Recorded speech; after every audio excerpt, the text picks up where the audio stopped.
Une sélection gothique et un petit peu gore, donc là c'est pas pour âme sensible s'abstenir. Donc finalement voilà. Donc on va commencer, en fait j'ai fait une petite section plutôt filles comme toujours, par rapport au sujet qui va suivre, donc les gothiques Lolita, qui est vraiment une mode au niveau du manga et au niveau de la culture asiatique. Donc ce soir j'ai choisi 2 mangas, donc Rosen Maiden et Ludwig Revolution, qui pour les deux je vais les traiter un petit peu ensemble, même si l'histoire n'est pas tout à fait pareille, mais au niveau surtout de ce que ça raconte, c'est surtout le mélange vraiment, et c'est la mode gothique Lolita fait ce mélange là entre le monde de l'enfance et finalement ce qui fait peur, le pire, le gothique, la mort, etc. Donc pour Ludwig Revolution, c'est vraiment les contes genre Cendrillon, le petit chaperon rouge qui sont revisités par un prince qui va vouloir choisir sa princesse et qui finalement ne la choisit pas vraiment mais a plutôt tendance à la tuer. Et Rosen Maiden qui là va se passer dans le monde des jouets où ça va être des poupées qui vont finalement être vivantes, qu'un petit garçon va avoir chez lui, et tout ce monde avec le Winnie l'ourson qui est complètement pris dans un angle différent et terrifiant. Donc voilà, c'est ce mélange là et ces 2 mangas représentent vraiment bien cette tendance. Donc c'était mes coups de cœur. Très bien, merci Mathieu. C'est le côté gothique qu'on retrouve dans l'aspect jouet et qui va être va devenir terrifiant. Donc là ça se retrouve sur Goth, qui est mon manga sélectionné cette semaine. Donc là c'est l'histoire de 2 jeunes adolescents qui sont attirés par tout ce qui est morbide et qui vont faire des enquêtes sur des morts bizarres, des gens qui sont enterrés et tout ça. Et en fait leur parcours à eux deux sont assez troublants.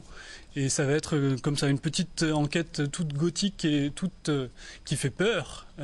Et voilà. Et donc c'est vraiment. Moi, j'ai pas réussi, ça me faisait trop peur. C'est un one shot et vraiment c'est vraiment à lire. Faut vraiment y aller parce que le dessin est très chouette et c'est très prenant. Donc voilà. Et public averti par contre. Ouais, hein, donc complètement. à partir de 15 ans. Ouais, Voilà. à partir de 15 ans, ça fait peur. Si vous avez aimé Seven, allez-y. D'accord. Vraiment. Ça fait peur. Merci beaucoup. Avec plaisir. De rien, avec plaisir. Virginie, vous allez rester avec nous. Mathieu, on vous retrouvera la semaine prochaine. On vous ferait place tout à l'heure à nos 2 invités, puisque vous en parliez en début de ce coup de cœur, au début de votre sélection. La gothique attitude, voilà, c'est ça ? Lolita, gothique Lolita, parce qu'il y a vraiment les 2 mélangés, l'enfance et en même temps la mort. D'accord, donc on reçoit Greka pour nous en parler. Bonsoir. Bonsoir. Donc vous êtes styliste et plutôt spécialiste un petit peu de cette gothique Lolita. Oui. Parlez-nous un petit peu de ce style. Au moins perso, notre ligne à nous, Iiko, c'est au début on était parti pour le côté kawaii, qui c'est un peu enfance, plein de couleurs, même exagéré, disons. Et puis ça a complètement détourné et on a fini dans les gothiques, mais les gothiques sympas. Je veux dire, la plupart de notre collection, il y a des petits lapins tout mimi, mais ils sont à moitié morts, disons. Alors, D'accord, voilà. on peut peut-être découvrir quelques images que vous allez nous commenter. Ça c'est dans le magasin oui. Non, ça c'était au C'est où salon à Vaison-la-Romaine. C'est ça. Voilà. Avec nous. Avec... Voilà, Et donc Coco, en fait d'ailleurs. vous êtes, parlez-nous un petit peu des vêtements, c'est plutôt, on voit toutes les couleurs, moi je pensais que le gothique c'était plutôt noir, là c'est pas trop le cas. En fait, la partie couleur c'est des kimonos, donc c'est normal qu'il y ait plein de couleurs.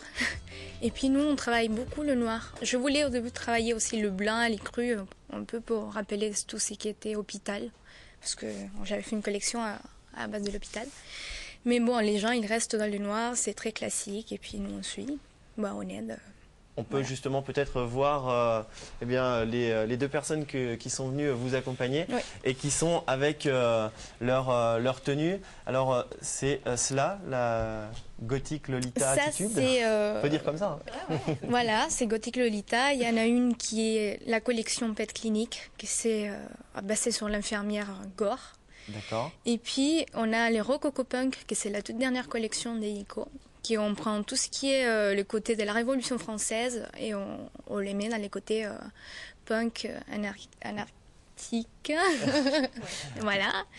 Et voilà, et on veut le mettre dès maintenant. En fait, on déforme la réalité.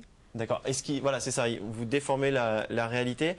Et à part ça, il y a un code à respecter pour, au niveau peut-être de la conception des vêtements Bah, moi, mon code perso, ça reste toujours tout ce qui est morbide, mais morbide, sympa. D'accord. Alors, je reste avec mes lapins et mes petits chatons, voilà. je me retourne juste pour vous inviter à venir nous rejoindre en plateau.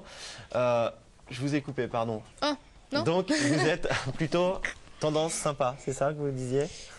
Morbide, mignon. Morbide, mignon. Voilà. Ça peut- Mort, mais mignon quand même. Ah d'accord, ça Voilà. peut, ça peut aller ensemble. Hein. Ça peut aller ensemble et c'est ce que Dans j'essaie. la culture manga et japonaise, justement, les Japonais sont quand même très kawaii. Donc kawaii, ça veut dire mignon.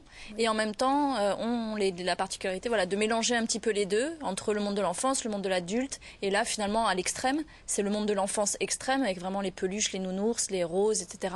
Et en même temps, la mort, c'est-à-dire que c'est au bout de la vie. Donc c'est le début et la fin de la vie qui est représenté souvent d'ailleurs à l'adolescence. Donc il y a quand même, il y a quand même du sens là-dedans, puisque c'est quand même surtout les adolescents qui portent ce genre de vêtements. Et c'est vrai que ça se fait de plus en plus. D'accord. Et Iko a bien compris justement qu'il y avait... On a Marion et Esther. Marion c'est ça et Esther, Alors qui ouais. est Marion? Merci. Qui est Esther? Voilà. Très simple. Qui, en fait, avant de vous poser une petite question, qui achète ce genre de produit? Plutôt les jeunes, hein, Oui, le produit est dirigé aux jeunes filles plutôt entre 15 et 25 ans. et Avec, les garçons voilà, aussi. un il y a peu quel- perturbés, quoi. On va dire. Ah bah là, je vous donne la parole. Qu'est-ce que ça vous fait réagir, non? C'est plus à destiner à nous, ouais. Parce qu'on est plus peut-être enfant, tout ça. Et comment vous avez connu cette tendance? C'est par le biais des mangas avec Ikoku justement où on a pu voir la marque. Et moi c'est aussi dans l'expansion de la japanisation en France. D'accord, et c'est de plus en plus Au important. Japon, vraiment, il y a une grande mode. Donc, il y a le cosplay où on se déguise. Et là, vraiment, Gothic Lolita.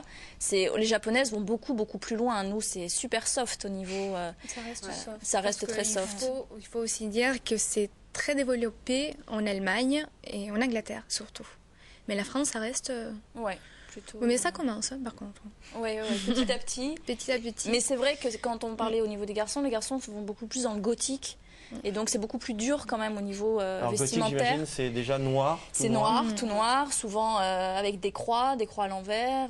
Bon, on l'a tous connu de toute façon. C'est pas que à notre époque, hein, ça existe depuis longtemps et ça traverse les âges. Et là, c'est vrai que ça se mélange avec justement la culture japonaise et avec le côté kawaii. C'est ce qu'ils nous ont apporté en fait. Le Japon a apporté le côté un peu mignon parce que les Japonais ont quand même de grandes difficultés à sortir de l'enfance. Et nous, de plus en plus, c'est vrai que l'adolescence devient de plus en plus une durée très très longue. Donc voilà. Jean-Marc, comment on appelle la phobie ou la peur du noir? J'ai un trouble, justement.